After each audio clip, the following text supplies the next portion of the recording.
Oh hey, it is recording. Is it? Oh, we'll test it and see. For the Roll20 editor, now as we speak, and we're going to see if this actually...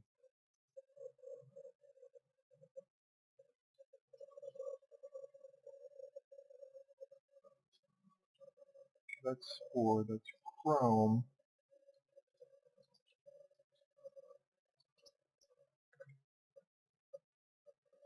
Don't know why it's only working now.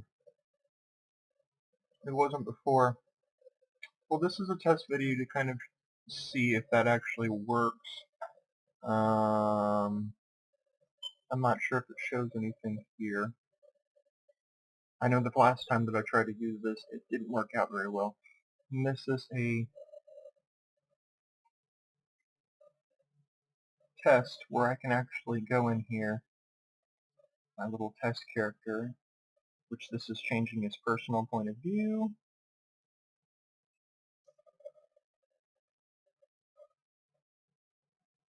And then, of course,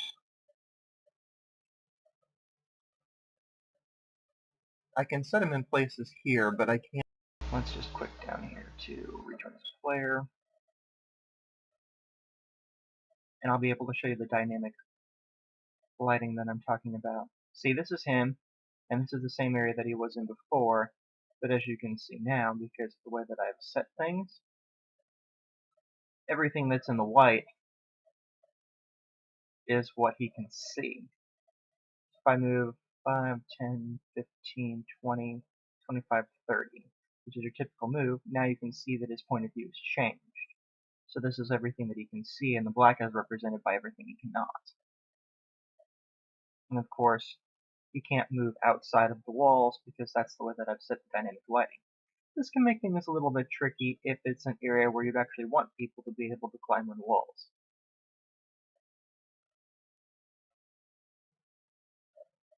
I think there are ways you could get around that, like maybe just crossing off or blocking off like this section right in here. So the same arena that we saw before, which I kind of got it set up kind of like an arena style building.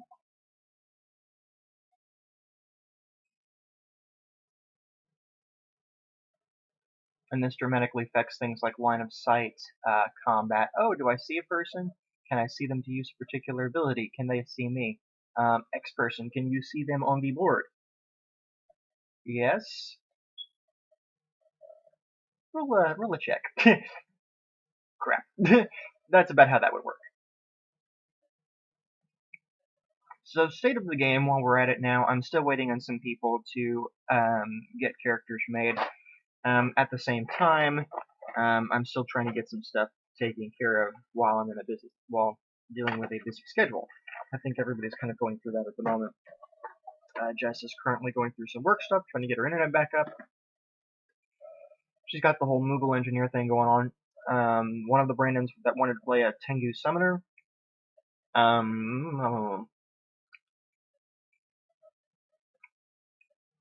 He actually, I haven't heard anything from him. And he hasn't shut up here, so I'm not sure if he's actually going to play.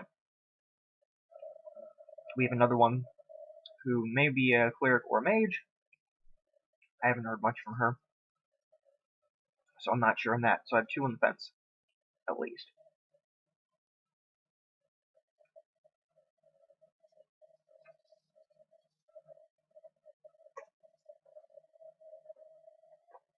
And then I've got a couple of folks that need to finish theirs, which I have the wiki up on Elder March for some brief synopsis that should probably help. If anybody wants any clarification, by all means ask me. Shoot me a message, Facebook, Skype, or even on Roll20 there's the W name message, where you can send me a private message, or /W, and then my name, and then whatever message you want to send, you can send me a private message. I'm not even sure if you can actually see the text bot here. I'm not showing anything private because, well, I just don't.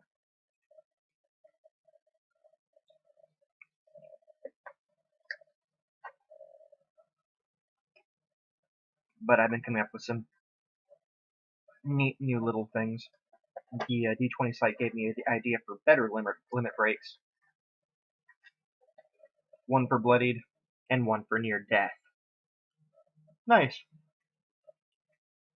And I think I'll just work on that whenever I have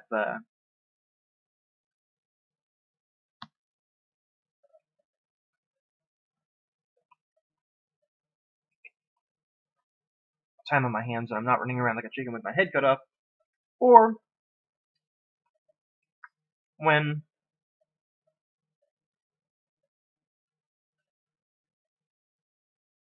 I want to create something, but I don't want to create whatever it is that I'm working on right at the moment. So I can still be creative, still work on something, still get something done. And it only benefits everybody else, like the leveler weapons. Those are going to be pretty awesome. Oh, speaking of which, do not expect the leveler weapons to all be all that great. Some may be great, and some might have things attached. All the glitters is not gold. And you can find a leveler gear in just about anything. It can be a pendant, it could be a ring, it could be a shirt, it could be a cloak. So it is not too unheard of to see a person hammered down with leveler gear. And the reason for that I put the leveler gear is because it can be harder to find some good weapons for progression and such sometimes when you're in a pinch. You should by no means rely on these, I don't think. But they're handy enough to, I think, be useful in key situations. Like a Keyblader, because their primary weapon is their Keyblade, they could use they could use a level weapon, but they really don't want to. Not unless they're trying to play it incognito, which would be an interesting idea for playing a Keyblader. Be like, hey guys, I really don't want to broadcast these strange abilities that are even stranger than what you're used to. So, I am going to play my Keyblader as just Neo class for the most part, except when it really hits the fan.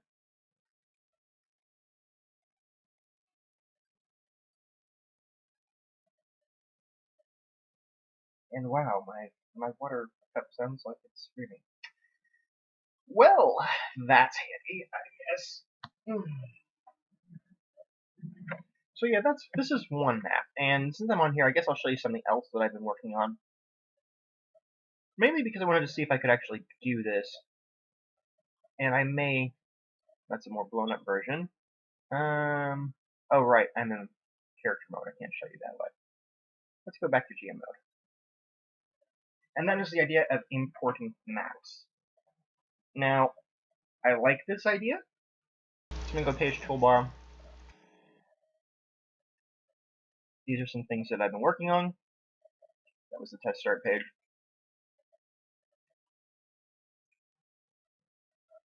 And you can see here a full-on map of Legend of Zelda, particularly Kokiri Village.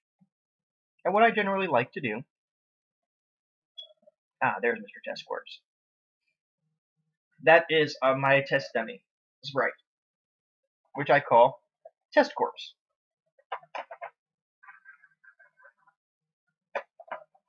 And if you really want a laugh, and you can actually see this, I don't know if you can. It doesn't pull up there. Let's go, because I have characters that I can only see, for instance. There, Test Corpse. This corpse used to have a decent life. Then Philip whacked him with an axe a half-dozen times because, hey, why the hell not? And then reanimated him as a corpse to test lighting for the really crappy maps he makes. In his spare time, he gathers dust, generally hates his existence, and is forced to dance Gangnam Style with the twisted amusement of the GM. Wow. And of course, character sheet-wise, he has just the barest basic stats. He's a he was a peasant, and now he is a test corpse. So what happens is, whenever I'm wanting to test out a map and make sure that everything works, I will generally set up a little test dude, and I will sit around to see what can be seen and what can't. The problem is, if I put this on the test point right now, all of this in here is going to actually be blacked out, and I'm not exactly sure why. I haven't figured that one out yet, which kind of sucks because, as you can see, I've kind of got the tiling set up right. So you can place them on top of buildings. You could actually have a little mini quest where you're running around freaking Kogiri Town. But what it also means is that you could actually create maps and then export them in, which I kind of like the idea. It would require a little bit of work, but this looks a little bit different than the town that I'm about to show you. And this is one of my little toss-it monsters. Rawr.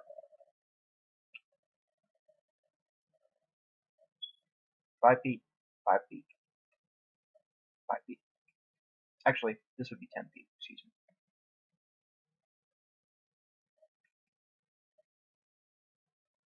10 feet, 5 feet, 5 feet, just for jumping purposes, and 0 feet. And this, of course, would be 5 feet this up, or high enough that you could actually see it, because this would actually be blocked off. So if I'm putting it here, chances are he's only going to see this here, and then back into there. He's not going to see a lot past that. I would show you, except currently this map is warped, so the dynamic lighting, unfortunately, is not showing. And I haven't figured out that part yet, which kind of sucks, but I will. I'm not going to show you how horrible the black screen on that looks, because it's just that. It shows up as one big black screen, except for the pieces, and it's ugly and I don't like it. For now. And, of course, there's this.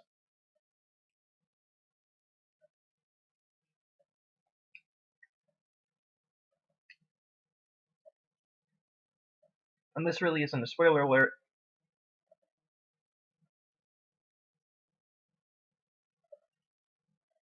Yes, this town is that huge.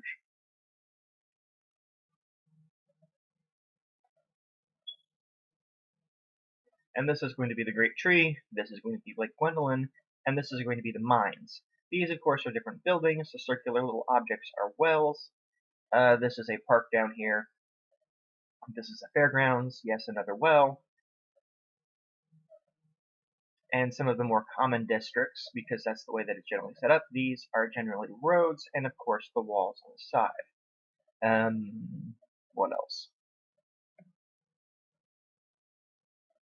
Oh yes, in case you're wondering about all these little tokens here, good guys and bad guys, of course I've got the representations of some of the characters that are playing, and then of course I have some not so great guys here. My little unknown piece, which I may use in general just to mark something that you don't know what it is yet. Oh, what fun that would be. You're like, yeah, you see something, you're not quite sure what it is. Wait, what? That's not fair. Yeah, fairness, that happens. Oh, right. Well, actually, it does for the most part. I mean, shoot, I'm giving them cool gear that they would not normally see in game. I think I'm doing decent, better than I was, considering I used to make them walk to roll all over the place. And what a load of interestingness that was. Note to self: don't do that ever again. And of course, here, my little troglodytes.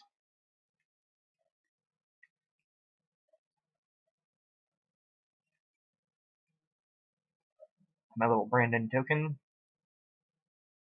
And I think I was making these. Originally, I was going to make these hobgoblins. Yeah, hobgoblins or kobolds. But I've got other things set up for that. Here, tokens, library. As you can see, I've been pulling up some neat little things. I don't know what I'm going to use some of them for, and others, others, you're going to be like, what the hell is that? Which is the point, which is how it should be.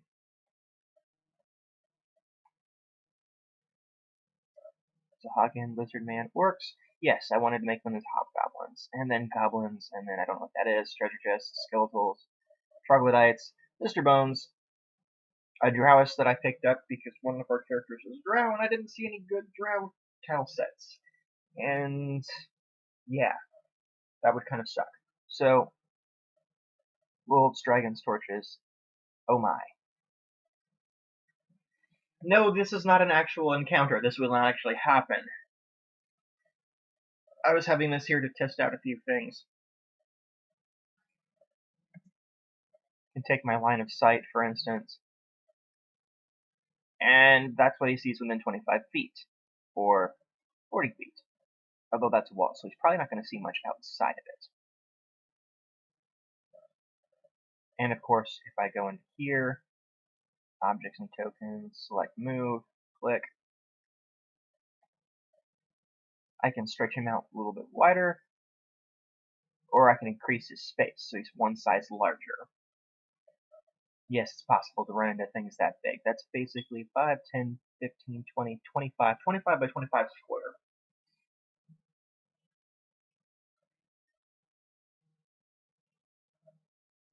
And let's not get into what his reach is. He can hit some things. He pretty well hit, at this size, he can basically hit just about anything in there. And Dragon Breath, they'd be coming out the sides. Yes, that's a big dragon. Anywho, this little test run is of course being done in Arbor Vale. This is the town of elves and halflings mostly. They're basically three main factions, which is Spore, which is the more human-centric, the occasional half-breeds. Is it Murnia? I keep getting these two confused, because one of them is the dwarves and then one of them is the elves. I'm going to say that Murnia is the elves. At least until I look it up on my on my own wiki that I made and go like, oh yeah, by the way. Okay. So basically, Colleen would be for the dwarves, the gnomes, and the more little people like the halflings, people that tended to wind up underground. The elves are basically mostly elves, half-elves, the occasional human,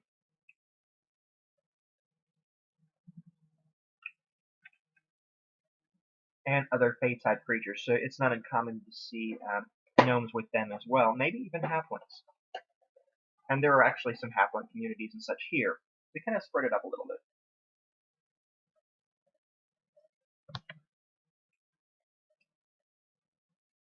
And this is actually a good idea of like an elvish-centric town.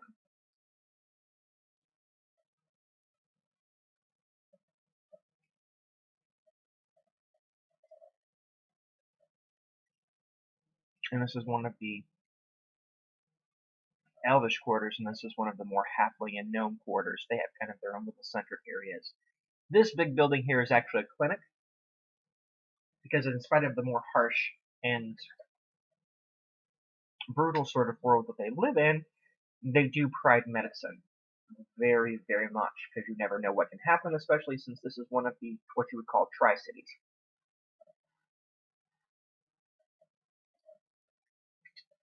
One of the three bigger, major cities that's on the entire continent, which I haven't even begun to try and design that one yet. I probably will just scan that up as a handout, because I don't even hold that into one big map like that just yet. Or if I can figure out just a way to scan it and then put the scan up, I might do that. And then put that on a hex base, and then see where we go from there. I'm not going to show you the first opening screen because that would be spoilers, but I'm going to clip it off there, and I'm going to see just how well this goes. So I'm going to put it back to... And yes, that is on the road, by the way. Just in case you wondered, is he actually working on this? Yes, I am. It's driving me a little crazy, but I am working on it. In between what moments I can. Because if I don't start getting into some of this stuff, mapped out and on there, it's going to take longer than it should, and that's going to be retarded. Thus, I do not want that. Alright, so, let's see what else we got. Untethered. Oh, that's just one of my bigger maps. I was out trying to see how actually big I can make these. Go back into here. Oh, players, that's where it's at. Just how big that thing is and what the actual setup is of the layout of the maze. What I might do for the people that are bored once they have their characters set up is I might actually host some things and just have some little mini games and minor games set up.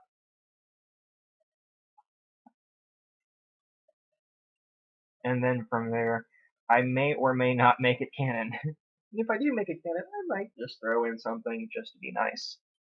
That is, if people are waiting on my account, they might as well be able to have a little bit of fun with it. We won't go too crazy, but a little bit of gold may be an artifact or so. We'll see. We'll see. I like to try and have fun with things and bring fun to people. That's why I do this.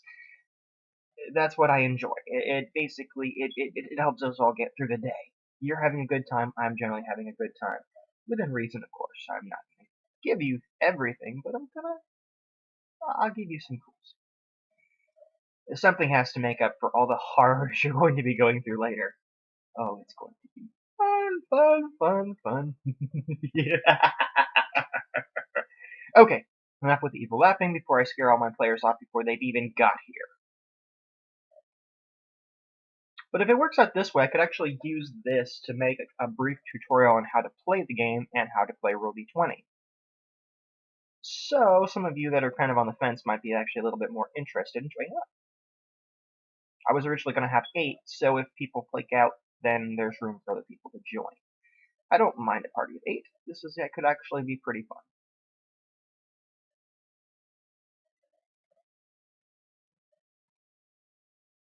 Alright,